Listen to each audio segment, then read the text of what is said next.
Bienvenue à l'âme du métal. En France, à la fin des années 80, on nous parlait de la New Wave of British Heavy Metal, des monstres du thrash américain.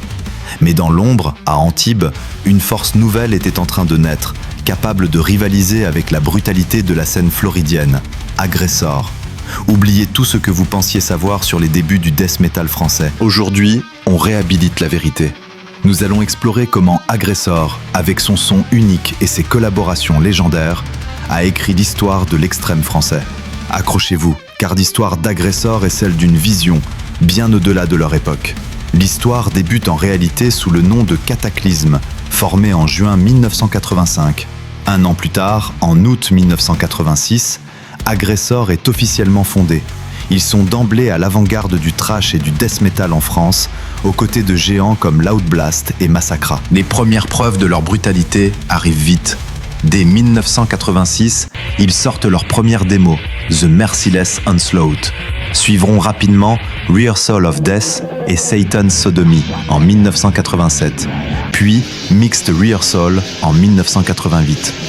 C'est la même année qu'ils frappent un grand coup avec License to Trash. L'impact de leur démo de 1989, Orbital Distortion, fut tel qu'ils sont devenus le tout premier groupe français de death trash à signer sur un label international majeur, Noise Records.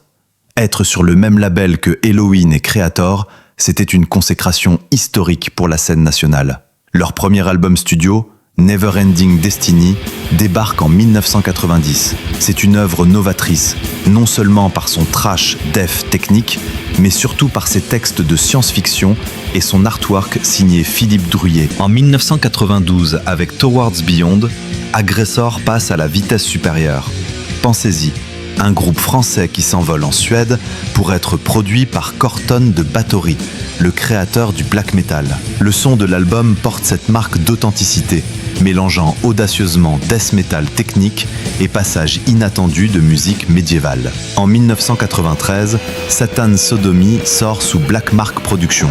C'est en fait une réédition des titres de leur démo de 1987, qui témoigne de la demande pour leur son brutal et de leur statut de classique du death thrash français. Mais si Towards Beyond était avant-gardiste, Symposium of Rebirth, 1994, est une véritable explosion artistique.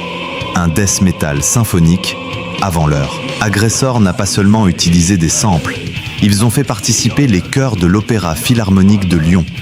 Et l'icône du grindcore, Barney Greenway de Napalm Death, vient poser sa voix. Après une tournée marquante avec Cradle of Filth, Aggressor connaît une période de turbulence et se sépare temporairement en 1996.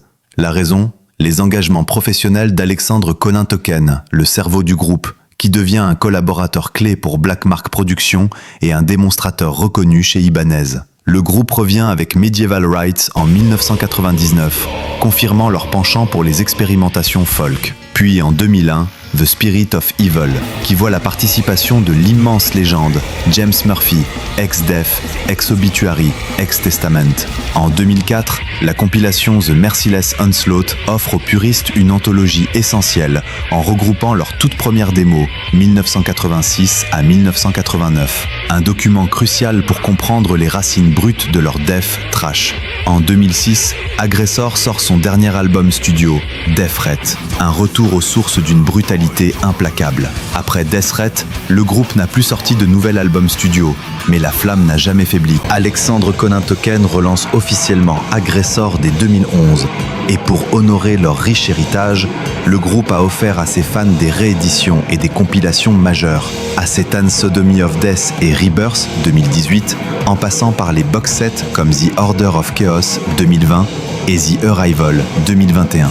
Le parcours d'Aggressor est un témoignage de la persévérance et de la vision artistique. Aujourd'hui, ils sont un pilier incontournable dont chaque puriste se doit de connaître l'histoire. Et vous, quel album d'Aggressor vous a le plus marqué ? Dites-le moi dans les commentaires. Si vous voulez découvrir les autres trésors cachés de notre scène nationale, abonne-toi à l'âme du métal et active la cloche. On se retrouve très vite pour le prochain duel culte.